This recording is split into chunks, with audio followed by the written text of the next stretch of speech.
Hello and welcome to our YouTube channel Omega classes. दोस्तों आज के वीडियो में हम देखेंगे क्लास 11th का करंट इलेक्ट्रिसिटी चैप्टर के टेक्स्ट बुक के अनसॉल्व न्यूमेरिकल एक्सरसाइज के। ठीक है, तो मैं क्वेश्चन पढ़ता हूँ। क्वेश्चन आपके स्क्रीन पे है। क्वेश्चन नंबर है फर्स्ट। देखो क्वेश्चन जो 4th है सॉल्व द फॉलोइंग प्रॉब्लम्स में, उसका फर्स्ट क्वेश्चन है आपके स्क्रीन पे है।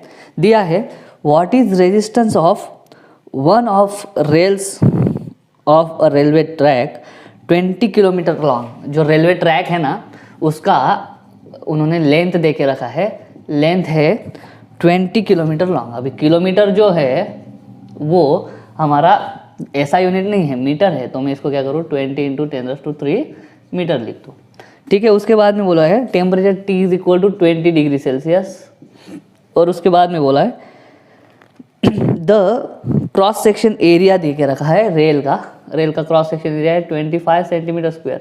अभी सेंटीमीटर स्क्वायर भी ऐसा यूनिट नहीं है, मीटर स्क्वायर है। तो इसको कैसे करेंगे 25 सेंटीमीटर का मीटर में करेंगे तो 10⁻²। ठीक है, सेंटीमीटर मतलब 10⁻² मीटर। और उसका फिर से वापस स्क्वायर करेंगे क्योंकि सेंटीमीटर का भी तो स्क्वायर है। तो 25 × 10⁻⁴ क्या हो जाएगा मीटर स्क्वायर।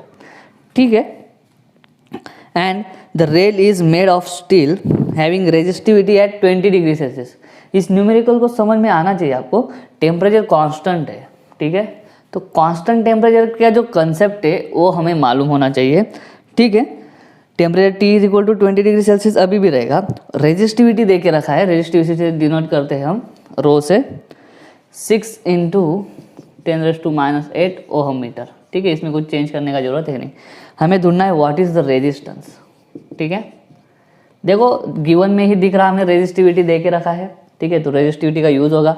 हमें मालूम है फॉर्मूला क्या, एट कांस्टेंट टेम्परेचर। रेजिस्टिविटी जब पढ़ते हैं तब लिखते हैं at constant temperature resistance is directly proportional to length and inversely proportional to area. और उसी में अपन क्या करते थे R = इस पे जगह पे कांस्टेंट डालते थे ρL/, अभी ये हो जाएगा, बस वैल्यू डाल दो। देयरफॉर R = क्या हो जाएगा, रो है 6 × 10⁻⁸ इंटू लेंथ है 20 या फिर 2 × 10⁻⁴ बोल देंगे अपॉन एरिया 25 × 10⁻⁻⁴। ठीक है, अभी ढंग से देखो ये 10⁻⁻⁴ ऊपर जाएगा +4 हो जाएगा 10⁻⁴ + 4 10⁻⁸ और ये 8 कट। तो सिर्फ बचता क्या है 12/25। ठीक है, 12/25 बचता है। इसको अगर सॉल्व करेंगे तो देखो 12 और इसको मैं ऐसे लिख दूँ 1/25। 1/25 आपको याद होना चाहिए। ठीक है, 1/25 क्या होता है 12 इंटू, देखो 2 0 डालना पड़ेगा। ठीक है, तो 100 हो जाएगा। तो 100 मतलब 100/25 कितना होगा 4 होगा, लेकिन 10⁻² होगा तो 4 × 10⁻²। ठीक है, तो क्या हो जाएगा is equal to 48 × 10⁻² is equal to, final answer आएगा 0.48 ओहम। यही है हमारा फाइनल आंसर। ठीक है, तो उम्मीद करता हूँ ये समझ में आ गया होगा। अभी करते हैं हम क्वेश्चन नंबर 2। चलो देखो दोस्तों, मैं क्वेश्चन नंबर 2 पढ़ता हूँ, आपके स्क्रीन पे है। Question is a battery after a long use has an EMF। EMF है E से डिनोट करते हैं, E = दे के रखा है 24 वोल्ट। चलो कैपिटल E ले लेते हैं, वो दे के रखा है 24 वोल्ट। और उसी का इंटरनल रेजिस्टेंस है छोटा r, वो है 380 ओहम। ठीक है, कैलकुलेट मैक्सिमम करंट ड्रॉन। ठीक है, हमें मैक्सिमम करंट निकालना है। और आगे पूछा है कि जो इतना करंट है या फिर ये जो बैटरी है वो सफिशिएंट है क्या करने के लिए to start the motor of the car का जो मोटर है उसको चालू करने के लिए इतना काफ़ी रहेगा क्या, वो पूछा है। तो यहाँ पे कंडीशन मान लेना चाहिए कि Imax कब होता है। मान लो ये कोई सर्किट है, ये EMF है, ये EMF का इंटरनल रेजिस्टेंस है। अगर यहाँ पे कुछ लोड लगा है, लोड मतलब रेजिस्टेंस, कोई एक्सटर्नल रेजिस्टेंस लगा है, तो क्या होगा, यहाँ से जो करंट जा रहा है वो करंट क्या होगा I = E/, एक्सटर्नल और इंटरनल R + R। ठीक है, ये वाला फॉर्मूला बनता है टोटल करंट का। अगर हमें करंट मैक्सिमम चाहिए तो हमें डिनोमिनेटर कम करना पड़ेगा। तो डिनोमिनेटर कम कैसे करते हैं हम? डिनोमिनेटर कम सिर्फ एक ही तरह से कर सकते हैं, ये एक्सटर्नल रेजिस्टेंस को जीरो कर दो। एक्सटर्नल रेजिस्टेंस को जीरो कर दो मतलब सर्किट क्या है, ये ऐसा हो जाएगा। बस अगर ऐसा अरेंजमेंट है सर्किट का तो क्या होगा, करंट मैक्सिमम होगा, मतलब एक्सटर्नल रेजिस्टेंस को जीरो कर दो। तो मैं यहाँ पे आई मैक्स लिखूंगा, एक्सटर्नल रेजिस्टेंस को जीरो करूँगा E अपॉन R। तो आई मैक्स आएगा, I max is equal to E दे के रखा है आपको कितना 24 और ये है 380। ठीक है, दोनों को 4 से डिवाइड कर देते हैं, 4 6 जा, 4 9 जा, बचा कितना 4 5 जा। तो दोस्तों अभी आपको क्या करना है, अभी आपको इसको ऐसे लिखना है 6 इंटू 10⁻⁻1 अपॉन लिख दूँ मैं 9.5। ऐसा क्यों किया मैंने, ऊपर और नीचे 10 से डिवाइड कर दिया। देखो 6/95 करेंगे ना तो देर लगेगा, क्योंकि डिवीजन करना थोड़ा मुश्किल होता है और दोनों में कुछ कॉमन डिवाइज़र भी नहीं है दोनों का। तो हम क्या करेंगे, दोनों को 10 से डिवाइड कर देंगे। ऊपर अगर 10 से डिवाइड किया तो 6 इंटू 10⁻⁻1 लिखेंगे या 0.6 लिख सकते थे, और नीचे करेंगे तो 9.5। मैं उसको और ढंग से लिख दूँ 6 इंटू 10⁻⁻1 अपॉन 9.5। अभी मैं क्या करूँगा, 9.5 का रेसिप्रोकल निकालूंगा। अभी रेसिप्रोकल आपको बताया है, एक डेडिकेटेड वीडियो बना हुआ है कि रेसिप्रोकल कैसे निकाला जाता है। ठीक है, तो इस 9.5 का रेसिप्रोकल मैं निकालूंगा। 6 एज इट इज़ 9.5 का रेसिप्रोकल निकल दिया है मैंने, वो है 0.1053 और आगे है 10⁻⁻1। ये मल्टीप्लिकेशन आसान हो जाएगा, अगर आप मल्टीप्लिकेशन करोगे तो फाइनल आंसर आएगा 0.063 एम्पियर। 0.063 एम्पियर। ये जो करंट है ना, ये बहुत कम करंट है। ठीक है, और मोटर स्टार्ट करने के लिए हमें थोड़ी ज़्यादा करंट की ज़रूरत पड़ती है। तो इतना करंट अगर ये बैटरी सप्लाई करेगी तो ये बैटरी रख के कुछ काम है नहीं, ये बैटरी जो है अपना मोटर स्टार्ट नहीं कर पाएगी। तो सेकंड क्वेश्चन का आंसर हो गया कि मोटर स्टार्ट नहीं होगा, ये बैटरी काफ़ी नहीं है। उम्मीद करता हूँ समझ में आ गया होगा, स्क्रीनशॉट ले सकते हो। फिर हम लेंगे नेक्स्ट क्वेश्चन। चलिए दोस्तों, क्वेश्चन थर्ड लेते हैं। दिया है बैटरी ऑफ EMF 12 वोल्ट। ठीक है, बैटरी है, उसका EMF है 12 volt and internal resistance 3 ohm. Internal resistance मतलब छोटा, ठीक है, 3 ओहम दिया है। Is connected to a resistor, एक रजिस्टर को कनेक्ट कर दिया है। If the current in the circuit is 0.5 ampere, current कितना फ्लो होगा बाद में वो बताया है 0.5 एम्पियर। ठीक है, पहले निकालना है हमें रेजिस्टर्स क्या है, रजिस्टर की वैल्यू क्या है। Calculate terminal voltage. अभी टर्मिनल वोल्टेज क्या है मैं बताता हूँ। ठीक है, टर्मिनल वोल्टेज तो दोस्तों बहुत ही ज़्यादा सिंपल है। मैं ड्राइंग बना लेता हूँ पहले इसका सर्किट डायग्राम। ये है EMF E, उसका इंटरनल रेजिस्टेंस R, और इसको एक रेजिस्टेंस लगाया हुआ है जिसका वैल्यू है हमको निकालना। ठीक है, करंट कैसे फ्लो होगा, positive terminal to negative terminal current ऐसे फ्लो होगा। इसका वैल्यू मालूम है 12 वोल्ट, इसका मालूम है 3 ओम, और टोटल करंट जो दिया है वो दिया है। ठीक है, अब भी जस्ट हमने फॉर्मूला देखा कि I इज इक्वल टू क्या होगा, E upon R plus R। सही है, देयरफॉर अभी हमें क्या निकालना है, कैपिटल R निकालना है। तो R इज इक्वल टू क्या, देखो ये R प्लस R इधर आ जाएगा, is equal to E by I हो जाएगा। इधर आएगा तो ये I इधर चल जाएगा। तो उसके बाद में मैं R कैसे निकाल लूँ, R निकालने के लिए सिंपल है, E बाय I माइनस, अभी ये छोटा r, इधर प्लस है तो उधर माइनस हो जाएगा। E की वैल्यू है 12, I की वैल्यू है 0.5 माइनस R की वैल्यू है 3। 12 अपॉन 0.5 क्या है, 0.5 का मतलब है 1/2, 1/2 का 2 ऊपर चल जाएगा तो हो जाएगा 24, बाद में -3 इज इक्वल टू 20 ओम। ये हो गया हमारा रजिस्टर का वैल्यू। अभी अगला पूछा है उन्होंने कि टर्मिनल वोल्टेज कितना। अभी टर्मिनल वोल्टेज क्या होता है मालूम है क्या, ये जो करंट है ये जब इस रेजिस्टेंस में से फ्लो होगा तो एक इसमें से, ये रेजिस्टेंस में से फ्लो होने वाला करंट और ये रेजिस्टेंस का वैल्यू होम्स लॉ के हिसाब से हमें क्या देंगे, V is equal to IR।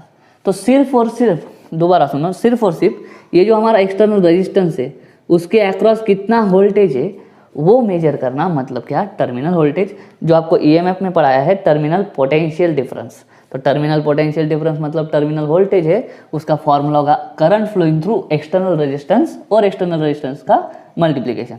Current दे के रखा है 0.5 एम्पियर, एक्सटर्नल रेजिस्टेंस हम निकाल चुके हैं 21, ये आएगा 10.5 ओहम। ये है हमारा टर्मिनल वोल्टेज। खत्म हो गया है आपका क्वेश्चन नंबर 3। ठीक है, अभी चलते हैं क्वेश्चन नंबर 4 की तरफ।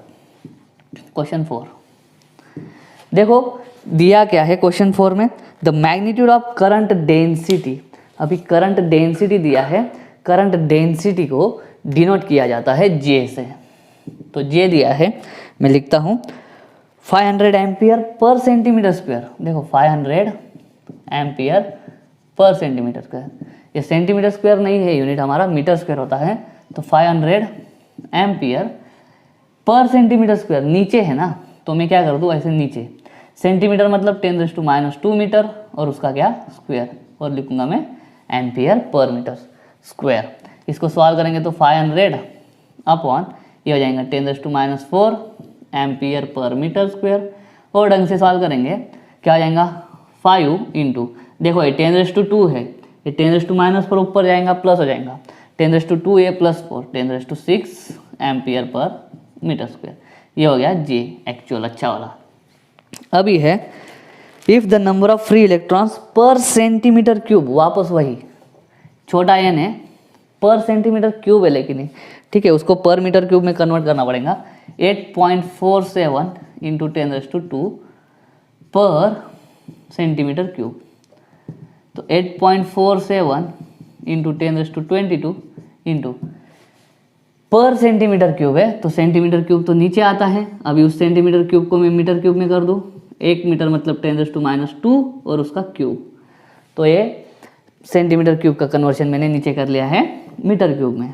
ठीक है, तो क्या हो जाएगा 8.47, अभी मैं डायरेक्ट लिखता हूँ, देखो ये 10⁻22 ऑलरेडी है, 3 टू कितना हो जाएगा, 3 टू हो जाएगा 6, तो 10⁻⁻6 ऊपर जाएगा 10⁻+6 होगा, 22 में ऐड हो जाएगा वो 6, कितना आ जाएगा 28 पर मीटर क्यूब। यहाँ तक हो गया। उसके बाद में है कैलकुलेट ड्रिफ्ट वेलोसिटी। क्या निकालना है हमें, drift velocity Vd is equal to what, और ई दे के रखा है 1.6 इंटू 10⁻⁹ कूलम। देखो अपने पास फॉर्मूला है J is equal to NE times Vd। ठीक है, ये वाला फॉर्मूला है, इसमें वैल्यूज पुट करते जाएंगे, हमें आंसर मिलता जाएगा। क्वेश्चन नंबर 4 है। ठीक तो देखो Vd क्या मिलेगा, Vd is equal to J upon NE। चलो वैल्यू पुट करो, J की वैल्यू है 5 इंटू 10⁻⁶ अपॉन N है 8.47 इंटू 10⁻28 इंटू E है 1.6 इंटू 10⁻⁻19। सबसे पहला काम है हमारा 10th की पावर एडजस्ट करना। ठीक है, 5 अपॉन 8.47 इंटू 1.6 इंटू 10 की पावर एडजस्ट करेंगे, ये 28 है, ये -19 है, 28 में से 19 गया, 9 बचेंगे +9 ना, +9 को ऊपर भेजेंगे वो -9 हो जाएगा, तो 6 - 9 हो जाएगा -3 10⁻⁻3। अब इसके बाद में क्या करूँगा, मैं डिनोमिनेटर का जो है दोनों का मल्टीप्लिकेशन कर लेता हूँ 5 अपॉन, जो मल्टीप्लिकेशन है वो आएगा, मैंने लिखा है 13.55, इन दोनों का मल्टीप्लिकेशन आएगा 13.55 इंटू 10⁻⁻3। अभी आपको क्या करना है, इसको लिखना है। ठीक है, कैसे करोगे, 13.55 का रेसिप्रोकल नहीं निकाल सकते हम, तो मैं फिर से क्या करूँगा, इसको 1.355 करेंगे, तो मतलब ऊपर भी 10 से डिवाइड करेंगे तो नीचे भी करेंगे, तो ऊपर 10 से डिवाइड करा तो क्या हो जाएगा 5 इंटू 10⁻⁴ अपॉन 1.355। अभी आपको मालूम है मैं क्या करूँगा, 1.355 का रेसिप्रोकल निकालूंगा लॉग बुक से 5 इंटू, और रेसिप्रोकल में निकाल चुका हूँ, वो रेसिप्रोकल है 0.7379 0.7379। इसका पूरा फाइनल आंसर, हाँ उसके बाद में 10⁻⁴ भी है, तो इसका पूरा मल्टीप्लिकेशन के बाद और पावर एडजस्ट करने के बाद आंसर आएगा 3.69 इंटू 10⁻⁴, और Vd है तो वेलोसिटी है मीटर पर सेकंड। तो ये है हमारा आंसर 3.69, ठीक है, इंटू 10⁻⁻⁴ मीटर पर सेकंड। ठीक, उम्मीद करता हूँ समझ में आ गया होगा। ऐसा है तो स्क्रीनशॉट ले सकते हो। फिर हम लेंगे क्वेश्चन नंबर 5 एंड 6। चलिए दोस्तों, क्वेश्चन नंबर 5 लेते हैं। मैं पढ़ता हूँ, आपके स्क्रीन पे है। The question is 3 resistors, 3 resistor है। R1 है 10 ओम, R2 है 20 ओम और R3 है 30 ओम। तीनों को सीरीज में कनेक्ट किया हुआ है, ठीक है, series combination. Find equivalent resistance, मतलब पहले हमें ढूंढना है सीरीज इक्विवेलेंट कितना है, और सेकंड हमें ढूंढना है when this combination is connected to 12 volt supply by neglecting value of internal resistance, internal resistance को नहीं देखेंगे, obtain potential difference across each resistance, मतलब V अक्रॉस ईच रेजिस्टेंस हमें ढूंढना है। ठीक है, तो ये बहुत ही सिंपल है। देखो रेजिस्टेंसेस किस में कनेक्ट है, सीरीज में। ये तो हमें 9, 10 से पता है। अगर रेजिस्टेंसेस सीरीज में कनेक्ट कर दिए जाते हैं तो इक्विवेलेंट रेजिस्टेंस कितना होता है, उन सब की एडिशन कर दो। तो आर एस क्या आ जाएगा, 10 + 20 + 30 ओम, मतलब कितना 30 30 60 ओम। ठीक है, ये आ जाएगा हमारा आर एस। ठीक है, अभी voltage across each resistance, each resistance के अक्रॉस वोल्टेज कितना होगा। देखो रेजिस्टेंसेस सीरीज में है तो उन रेजिस्टेंसेस में से जाने वाला करंट सेम होता है, वोल्टेज उनके अक्रॉस का अलग अलग होता है। इसलिए अलग अलग रेजिस्टेंस के अक्रॉस का वोल्टेज हमें कैलकुलेट करने को बोला है। मैं डायग्राम निकाल लेता हूँ। ये R1 है, ये R2 है, ये R3 है। ये 10 ओम का है, ठीक है, ये 20 ओम का है और ये 30 ओम का है। इसको कनेक्ट करा है 12 वोल्ट सप्लाई से। इंटरनल रेजिस्टेंस को निगलेक्ट करना है तो डालेंगे ही नहीं। ये है 12 वोल्ट। ठीक है, तो अभी देखो हमने निकाल लिया था कि टोटल रेजिस्टेंस कितना है, 60 ओम। तो इसमें से जो करंट पास होगा वो पहले निकालेंगे।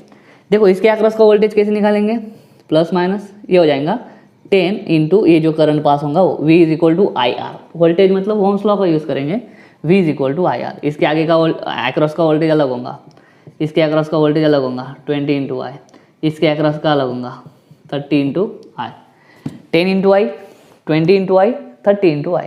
पहले I तो ढूंढते हैं, I कैसे मिलेगा, चलो यहाँ पे ढूंढ देखते हैं अपन। वोल्टेज है 12, ठीक है, EMF है 12 और अपॉन होल रेजिस्टेंस, पूरा रेजिस्टेंस कितना निकाल चुके हैं अपन, 60। तो कितना आएगा, 1/5 एम्पियर। ठीक है, तो पहला वोल्टेज अक्रॉस R1 क्या होता है, V1 = IR1। ठीक है, I कितना है 1.5 और R1 कितना है आपका 10, तो कितना आ जाएगा 2 वोल्ट। पहले का आंसर आ गया 2 वोल्ट। उसी तरह से दूसरे का क्या होगा, IR2 1/5, ठीक है, इंटू 20 मतलब कितना 4 वोल्ट। उसी तरह से थर्ड का क्या होगा, IR3 मतलब 1/5 इंटू ये 30 कितना हो जाएगा 6 वोल्ट। बस, तो इसके अक्रॉस का है हमारा 2 वोल्ट, इसके अक्रॉस का है 4 वोल्ट, इसके अक्रॉस का है 6 वोल्ट। बस इस तरह से न्यूमेरिकल सॉल्व हो जाता है। ठीक है, अभी हम देखते हैं क्वेश्चन नंबर 6। चलिए क्वेश्चन नंबर 6 देखो। क्वेश्चन नंबर 6 आपके स्क्रीन पे है। क्वेश्चन में पढ़ता हूँ। 1 किलो ओम, दो रेजिस्टेंसेस है, 1 kilo ohm and 2 kilo ohm. Okay, एक है 1K और दूसरा है 2K। उन दोनों को क्या करा है, पैरेलल में कनेक्ट किया है। किस में कनेक्टेड है वो, पैरेलल में। ठीक है, हमें सबसे पहले क्या करना है, पैरेलल कॉम्बिनेशन का इक्विवेलेंट रेजिस्टेंस निकालना है, मतलब RP। और दूसरी चीज कैलकुलेट करना क्या है, I थ्रू ईच रेजिस्टेंस कितना होगा, हर रेजिस्टेंस के थ्रू करंट कितना होगा। तो देखो पैरेलल में जब होता है तब रेजिस्टेंस के जो अंदर से करंट फ्लो होता है वो अलग अलग होता है, रेजिस्टेंस की वैल्यू पे डिपेंड करता है। सबसे पहले तो हमें मालूम है, ये पढ़ा है आपने, 1/RP = 1/R1 + 1/R2। ठीक है, इसको करते हैं R2 + R1/R1 R2। सॉल्व करेंगे, क्रॉस वगैरह करेंगे तो RP क्या हो जाएगा, मतलब इधर रेसिप्रोकल करा तो उधर भी reciprocal, R1 R2 R1 + R2। 1K मतलब ये हो जाएगा 1 × 10³ ओम। 2K मतलब 2 × 10³ ओम। उम्मीद करता हूँ समझ में दिख रहा होगा आपको, सही है। चलिए तो इनको मल्टीप्लाई करते हैं, 10⁻³ into 2 into 10⁻³ upon R1 plus R2 10⁻³ plus 2 into 10⁻³। तो यहाँ पे क्या होगा 1 + 2 हो जाएगा और 10⁻³ कॉमन हो जाएगा। ठीक है, देखो R1 लिखूंगा मैं 1000 मतलब 10⁻³, ठीक है, प्लस इसको लिखूंगा 2 इंटू 10⁻³। यहाँ से 10⁻³ दोनों में से कॉमन हो जाएगा, इसका बचेगा 1, इसका बचेगा 2 का।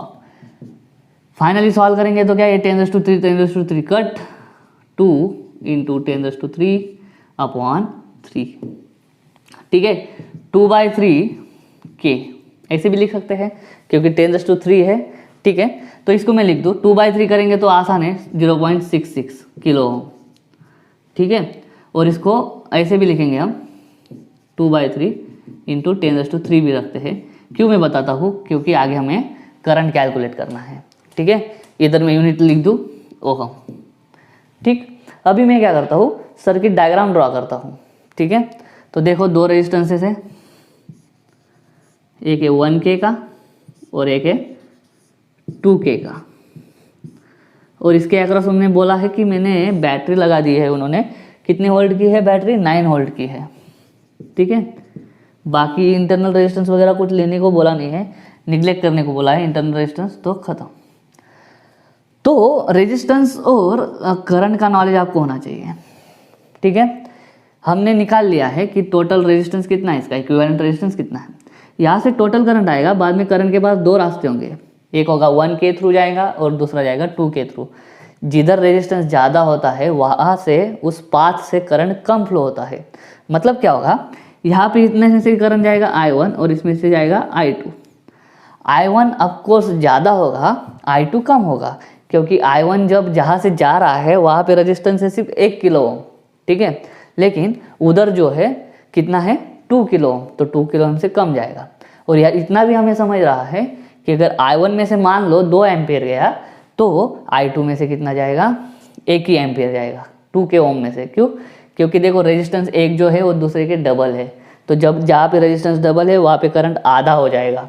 लेकिन निकालते कैसे हैं, तो यहाँ पे होता है करंट डिवीजन। ठीक है, करंट डिवाइड हो जाता है। वो कैसे होता है, रेजिस्टेंस पे बेस्ड है। सबसे पहले अपन क्या करेंगे, टोटल करंट निकाल देंगे। पहले तो वो करते हैं, टोटल करंट निकाल लूँ मैं। I इज टू, ठीक है, वोल्टेज है 9, I इज इक्वल टू क्या लिखोगे आप, V/R या E/R। V है आपका 9 और रेजिस्टेंस है आपका 2/3 इंटू 10⁻³ तो ये हो जाएगा 9 इंटू 10⁻³ और ये 3 भी ऊपर चल जाएगा 27/2। ये हो जाएगा हमारा करंट। इतना ध्यान में रखना, करंट कितना आएगा इतना। ये 3 जो है डिवाइड को ऊपर चल जाएगा, 9 इंटू 3 27, 2 नीचे का नीचे रहेगा, 10⁻³ ऊपर जाएगा तो माइनस हो जाएगा 10⁻³ अभी ये जो करंट है ये इतना आया है यहाँ तक, आए तक। ठीक है, इस पॉइंट तक। ठीक है, इधर का चाहो तो स्क्रीनशॉट ले सकते हो, बाद में ज़रूरत पड़ेगा हमको। ठीक है, तो देखो 1K में से चलो इसको R1 बोल दो, इसको R2 बोल दो। अगर हमें R1 में से जाने का करंट निकालना है I1 तो क्या करना पड़ेगा, टोटल करंट कितना जा रहा है इतना। ठीक है, इसके हमें कितने हिस्से करने पड़ेंगे, तो यहाँ पे रेशियो देखो, टोटल वैल्यू ये 1K है और ये 2K है। ठीक है, तो क्या होगा, इन दोनों को ऐड कर दो, इन दोनों को क्या कर दो, ऐड। उतने हिस्से होंगे वही करंट के। तो करंट के कितने हिस्से होंगे, करंट के 2 और 1 3 हिस्से होंगे। ठीक है, तो करंट के कितने हिस्से हुए, नीचे वालों को ऐड कर दो 2 + 1। या अगर फॉर्मूला बनाना है तो ऐसा बनेगा, कितने टोटल R1 + R2 इतने हिस्से हो जाएंगे करंट के। ठीक है, बाहर लिखेंगे I, करंट के हिस्से कर रहे हैं तो बाहर I लिखेंगे।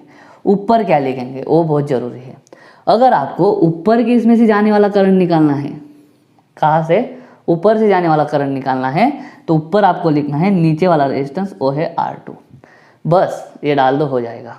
ठीक है, तो देखो इसको कैलकुलेट करते हैं। I की value 27 into 10⁻³ upon 2 into R2 कितना है, R2 है 2K मतलब 2 इंटू 10⁻³ अपॉन R1 + R2 कितना आया था, R1 + R2 इन दोनों को ऐड कर दो, 1K + 2K कितना 3K, 3 इंटू 10⁻³ ये और ये कट हो जाएगा।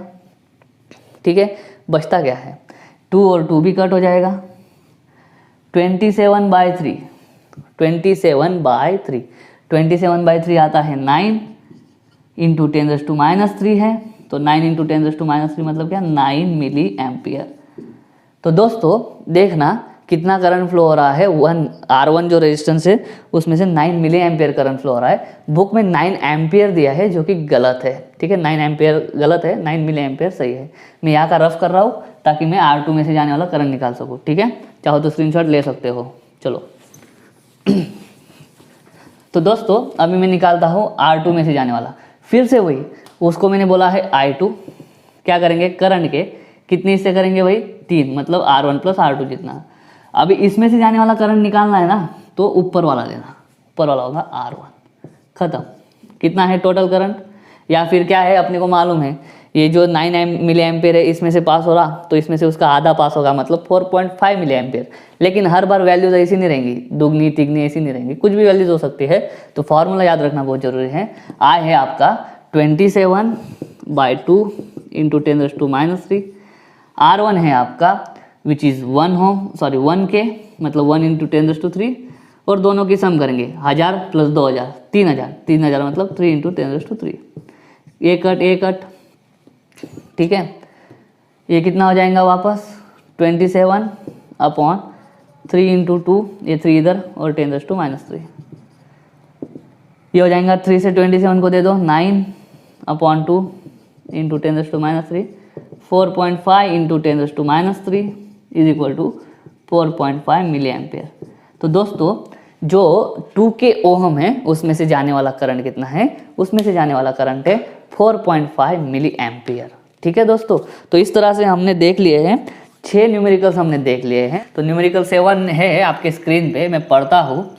The numerical is a silver wire has a resistance of 4.2 ohm, ठीक है, एक रेजिस्टेंस दिया है R1, वो है 4.2 ओहम एट 27 डिग्री सेल्सियस। पहला टेम्परेचर देके रखा है 27 डिग्री सेल्सियस, ठीक है, एंड रेजिस्टेंस 5.4 ओहम, दूसरा रेजिस्टेंस देके रखा है उन्होंने, मतलब रेजिस्टेंस की, उसी रेजिस्टेंस की दूसरी वैल्यू है 5.4 ओहम, ठीक है, उस वायर का, सिल्वर वायर का। जब टेम्परेचर कितना होगा, जब टेम्परेचर होगा 100 डिग्री सेल्सियस।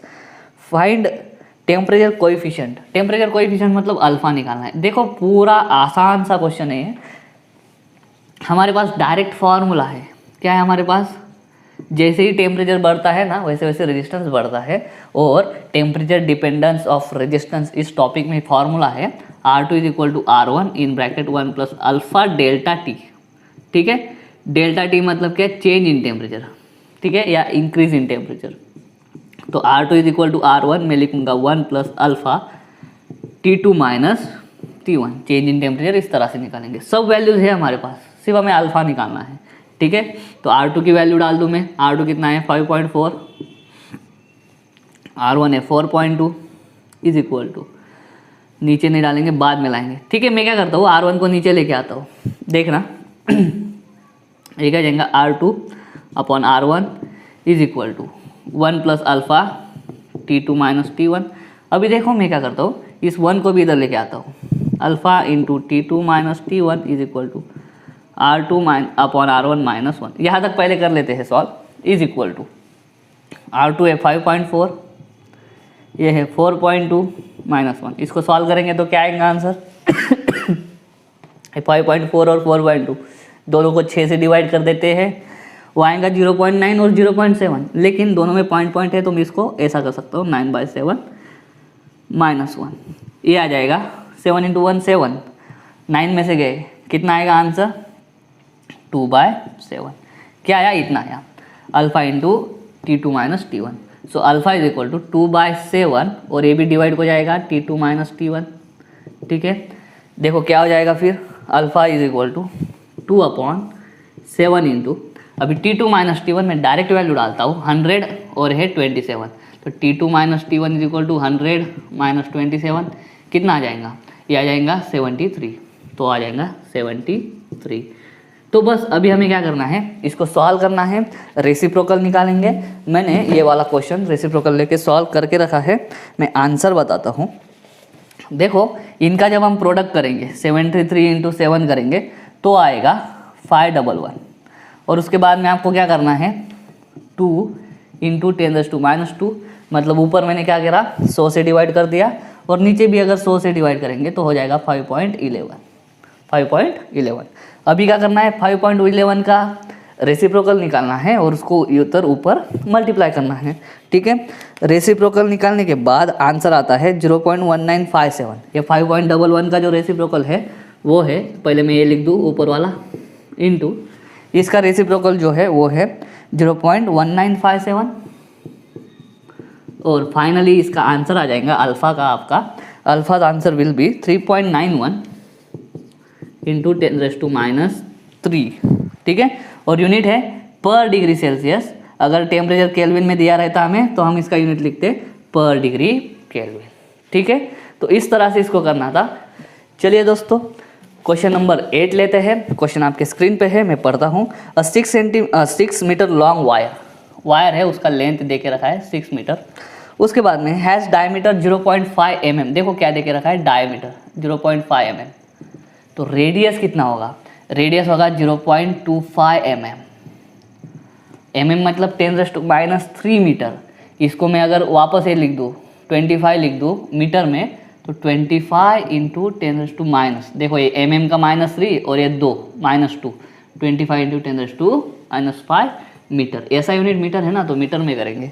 डायमीटर हो गया। It's resistance is 50 ohm. Resistance दे के रखा है 50 ओम। हमें निकालना है रेजिस्टिविटी एंड कंडक्टिविटी। रेजिस्टिविटी से डिनोट करते हैं रो से, और रेजिस्टिविटी का जो रेसिप्रोकल होता है उसको बोलते हैं हम कंडक्टिविटी, उसको डिनोट करते हैं सिग्मा से। देखो दोस्तों, डायरेक्ट फार्मूला है।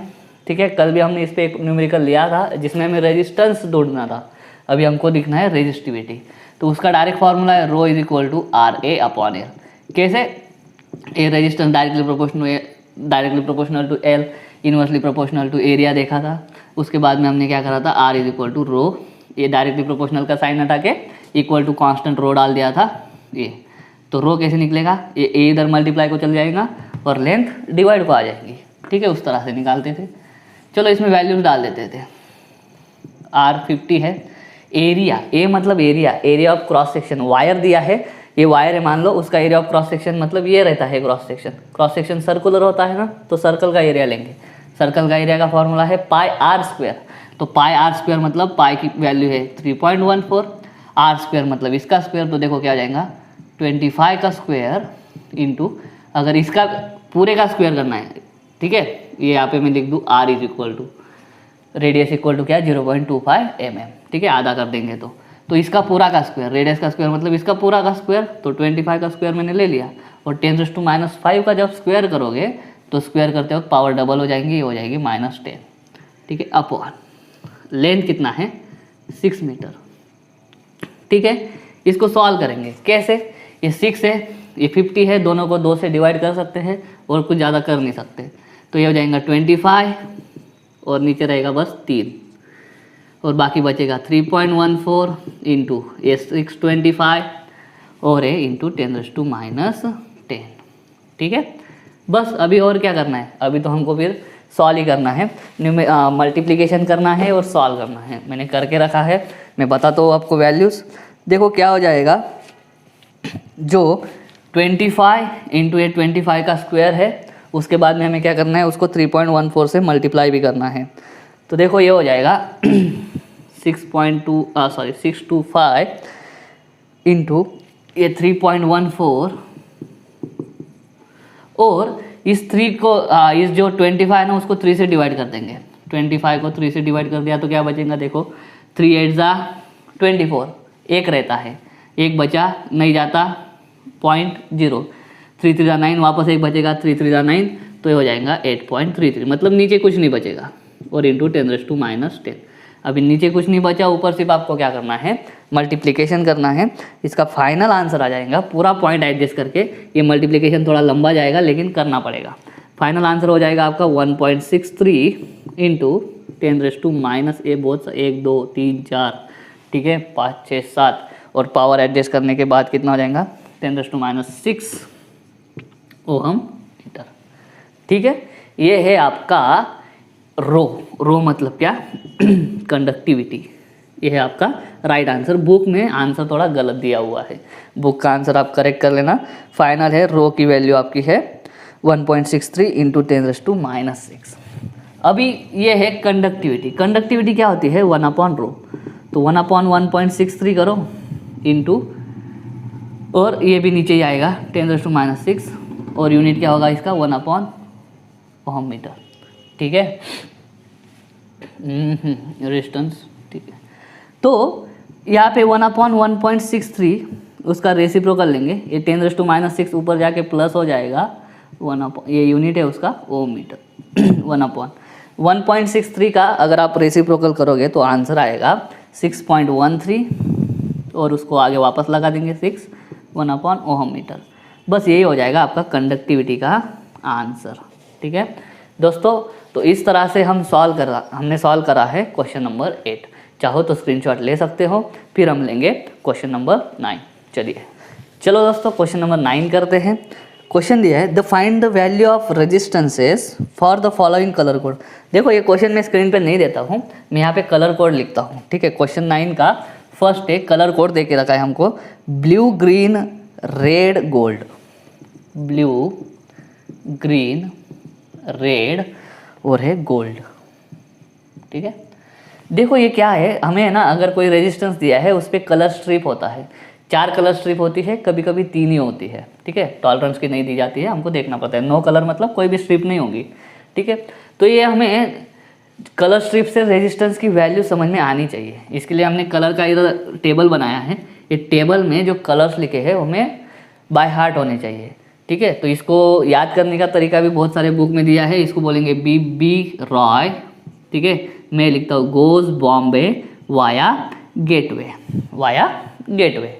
या दूसरी बुक में दिया है बी रॉय, यहाँ तक ठीक है, great Britain very good wife, ऐसा दिया है। आप अपने तरीके से उसको ध्यान में रख सकते हो। ठीक है, और ये जो कलर है सर, इधर यहाँ पे देखो बी रिपीट है, तो पहले ब्राउन लेना, यहाँ पे भी एक बी है तो ब्लू लेना, उसमें कंफ्यूज हो जाते हो। तो कलर का सीक्वेंस हमेशा ध्यान रखना, very dark colour to very faint colour. ठीक है, black is the most dark colour. ठीक है, जो डार्क कलर है वहाँ से स्टार्ट करेंगे और कहाँ तक जाएंगे? Very light colour which is white. ठीक है, तो ब्लैक, उससे थोड़ा कम डार्क जो है वो ब्राउन, उसके बाद में ROY में तो कोई दिक्कत नहीं आनी चाहिए। उसके बाद में ये G और ये G, एक ग्रीन है दूसरा ग्रे है, ग्रे वाइट के करीब है तो वो किधर आएगा? नीचे आएगा वेरी। और ग्रीन क्या आएगा? थोड़ा सा डार्क में आता है तो ग्रीन पहले आएगा। ठीक है, तो पहले कौन सा G आएगा, पहले कौन सा B आएगा? तो जो डार्क होगा 2 कलर में से वो पहले आएगा। ठीक है, उम्मीद करता हूँ ये टेबल आपको समझ में आ गया होगा। क्या करना है बाद में? फर्स्ट कलर देखो, ये फर्स्ट कलर है, ये सेकंड कलर है, ये थर्ड है, ये फोर्थ है। रेजिस्टेंस की वैल्यूज़ कैसे ढूंढना? पहला कलर है ब्लू। ठीक है, तो ब्लू देखना ये है, तो पहला कलर है ना, तो फर्स्ट डिजिट उतार लो। ब्लू के सामने है 6। उसके बाद में है ग्रीन, ग्रीन के सामने का जो है दूसरा कलर है, दूसरा डिजिट उठाएंगे दूसरे से। ग्रीन के सामने क्या है? दूसरा डिजिट 5। ठीक है, उसके बाद में थर्ड कलर जब लोगे ना, 2 डिजिट तो ले लिया, अभी थर्ड कलर जब लोगे तो उसको क्या करना? 10⁻² में लिखना। रेड के सामने कौन है? रेड के सामने है 10⁻², तो 10⁻²। ठीक है, ये हो गया। इसी को मैं लिख दूँ 6.5 इंटू 10⁻³ ओम, और अच्छे से लिख सकते हैं हम 6.5 किलो ओम। 10⁻³ मतलब किलो ओम। और आगे है गोल्ड, ये रहा गोल्ड। गोल्ड के सामने ये कोई नहीं आएगा, सिर्फ क्या आएगा? टॉलरेंस आएगा। टॉलरेंस क्या है? ±5%।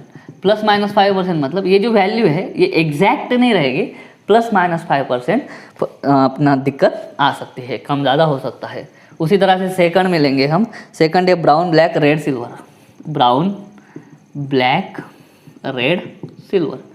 ब्राउन पहला है तो पहला डिजिट देखो ब्राउन है 1, ब्लैक है सेकंड डिजिट देखना 0 इंटू रेड है 10⁻², और सिल्वर ±10%, ±10% ओम। तो देखो ये कितना हो जाएगा? 1000 ओम। 1000 ओम मतलब क्या? 1 किलो ओम, और ±10%। ख़त्म। ये है हमारा रेजिस्टेंस का वैल्यू। ठीक है, टेबल आपको याद होना चाहिए। टेबल याद होगा आप सब कुछ कर सकते हो। ठीक है, थर्ड वाला देखते हैं। यहाँ पे लिखता हूँ मैं थर्ड दिया है red orange, red orange gold. Red orange and gold. ठीक है, दिख रहा है आपको? ठीक है, तो रेड के सामने पहला 2, ये दूसरा भी 2, ऑरेंज, ऑरेंज के सामने का पावर लो 10⁻3, ठीक है। तो ये क्या हो जाएगा 22 किलो ओहम। और गोल्ड, गोल्ड के सामने टॉलरेंस है ±5%, खत्म, ये हो गई वैल्यू, ठीक है। फोर्थ है, फोर्थ कलर है देखो, orange white red gold, orange white red और गोल्ड। ऑरेंज के सामने उठाओ क्या है 3 फर्स्ट वाला, उसके बाद में वाइट के सामने वाला उठाएंगे, वाइट के सामने वाला 9, उसके बाद में रेड के पावर, रेड की पावर है 10⁻2, गोल्ड है वापस ±5%, ±5%।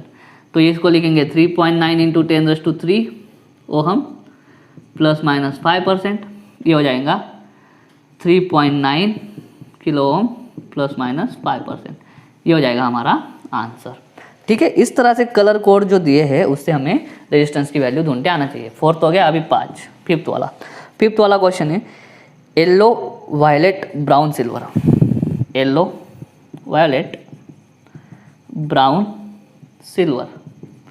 येलो के सामने पहले डिजिट देखना, पहला जो है पहला देखना, उसके बाद में वायलेट दूसरा है दूसरा देखना 4 7, सही है। उसके बाद में ब्राउन की पावर लगाना, ब्राउन की पावर लगेंगे 10⁻1, ठीक है। ब्राउन की पावर हो गई सिल्वर ±10%, ±10%, ये हो गया 470 ओहम ±10%, खत्म, ये हो गया हमारा लास्ट वाला वैल्यू, ±10% है वो, करेक्ट है। Yellow violet brown silver, yellow का 4, वायलेट का 7, ब्राउन दिया है तो ब्राउन का 10⁻1 आएगा, और सिल्वर का, दोस्तों बुक में इसका आंसर गलत दिया है, ये वाला आंसर सही है, ठीक है।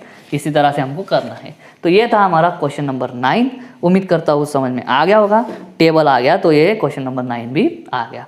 चलो स्क्रीनशॉट, चलिए दोस्तों क्वेश्चन नंबर 10 करते हैं। दिया है find colour code for the following value of resistor having tolerance ±10, tolerance दे के रखा है उन्होंने, ठीक है, ±10, मतलब लास्ट कलर जो आना है टॉलरेंस का ±10% दे के रखा है।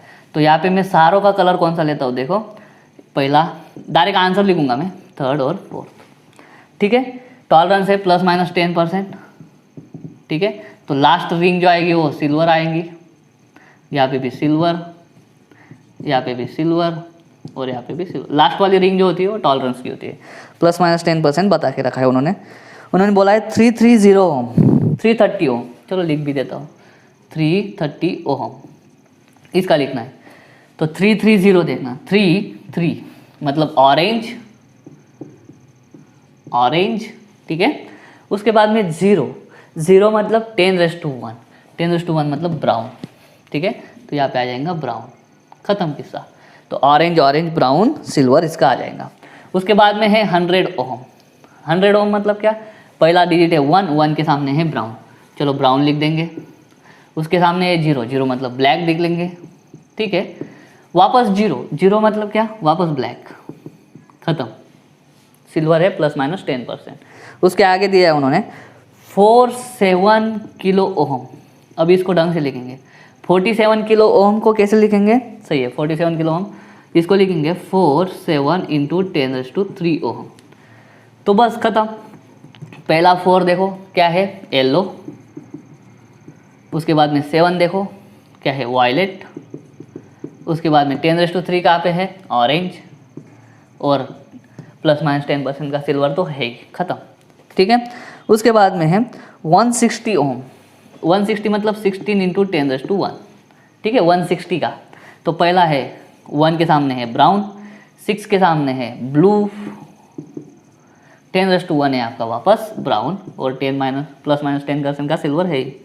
फिफ्थ वाला भी है उसमें 1 किलो ओम मतलब 10 इंटू 10⁻2, 10 इंटू 10⁻2 करो क्या हो जाएगा, 1 के सामने है ब्राउन, उसके सामने है 0 मतलब ब्लैक, 10⁻2 किसके सामने है, 10⁻2 है रेड के सामने, और ±10% तो है टॉलरेंस, तो क्या लास्ट वाली रिंग आ जाएंगी फिर से सिल्वर। बस इस तरह से हमें क्या करते आना चाहिए, हमें वैल्यूज़ ढूंढती आनी चाहिए रेजिस्टेंस की कलर कोड के साथ में, और अगर रेजिस्टेंस की वैल्यू दी है तो कलर कोड भी पहचानते आना चाहिए टेबल से। टेबल दिया नहीं रहेगा, टेबल आपको रट्टा करना पड़ेगा। उम्मीद करता हूँ क्वेश्चन नंबर 10 समझ में आ गया होगा। अभी हम लेते हैं क्वेश्चन नंबर 11। चलिए दोस्तों क्वेश्चन नंबर 11 करते हैं, आपके स्क्रीन पे है। A current 4 ampere flows through an automobile headlight. Current दे के रखा है 4 एम्पियर, कहाँ से? ऑटोमोबाइल हेडलाइट से निकल रहा है। हाउ मेनी इलेक्ट्रॉन्स, मतलब नंबर ऑफ इलेक्ट्रॉन्स हमें निकालना है। How many electrons flow through the headlight in time 2 hours. Time 2 hours में, 2 घंटे में कितने इलेक्ट्रॉन फ्लो हो रहे होंगे, ठीक है। Flow through the headlight, headlight के अंदर कितने इलेक्ट्रॉन्स फ्लो हो रहे होंगे। बहुत ही सिंपल है, ठीक है। नंबर ऑफ इलेक्ट्रॉन से हमें चार्ज पता चलता है, मतलब हमें चार्ज निकालना है पहले। तो चार्ज अगर निकल गया तो उसको एक इलेक्ट्रॉन पे जितना चार्ज होता है ना उससे डिवाइड कर देंगे, नंबर ऑफ इलेक्ट्रॉन्स मिल जाएगा। देखिए मैं कैसे करता हूँ। हमें मालूम है I is equal to Q upon t, rate of flow of charge is current. तो Q इज इक्वल टू क्या आ जाएगा IT। यहाँ तक भी ठीक है। Q मतलब क्या? चार्ज। चार्ज मतलब क्या? किस पे डिपेंड होता है? इलेक्ट्रॉन के नंबर पे।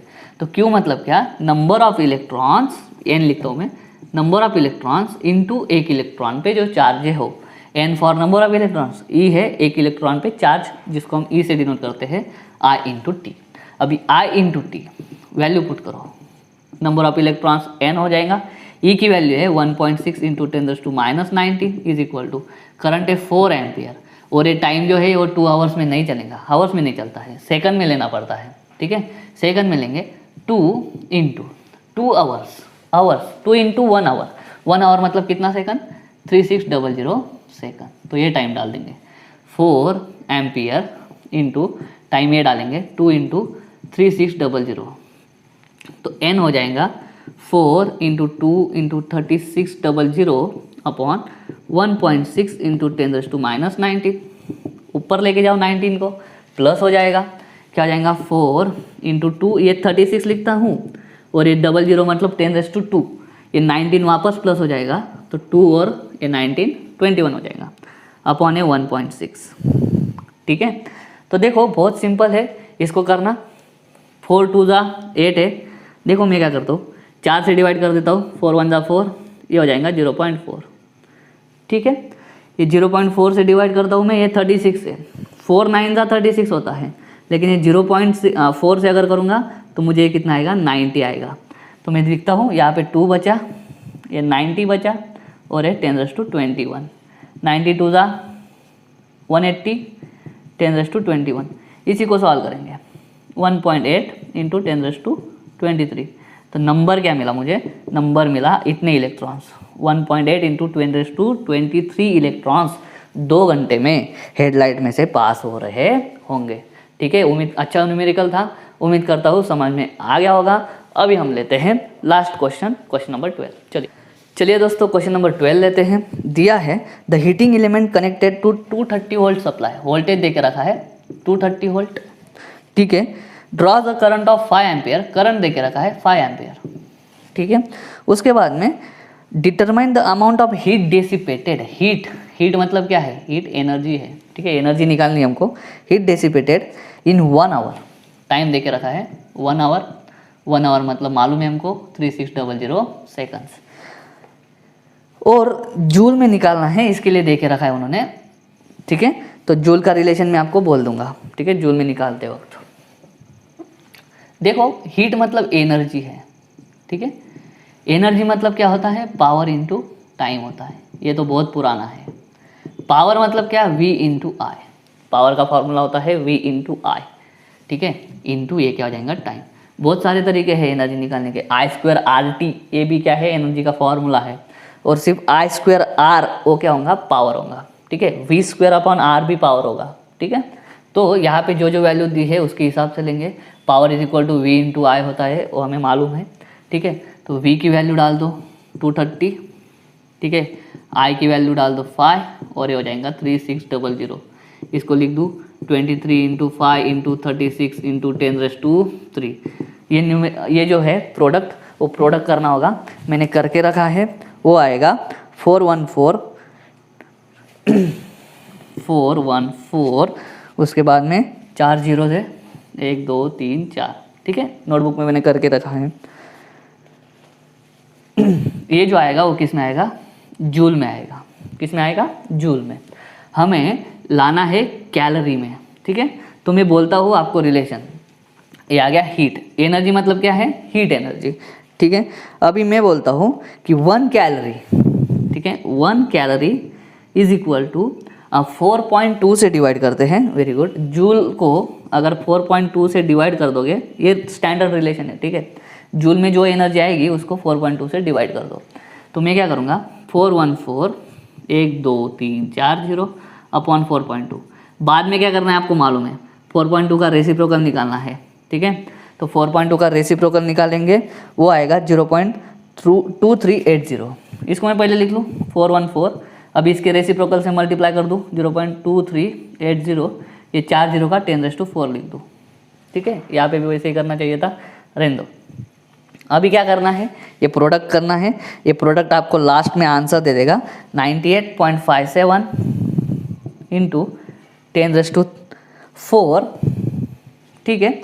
और अगर इसको, ये है कैलोरी में आंसर, इसको अगर मैं ऐसा लिख दूँ 98.985.7 इंटू 10⁻³ मतलब क्या, 985.7 किलो कैलोरी। ये हो जाएगा हमारा फाइनल आंसर।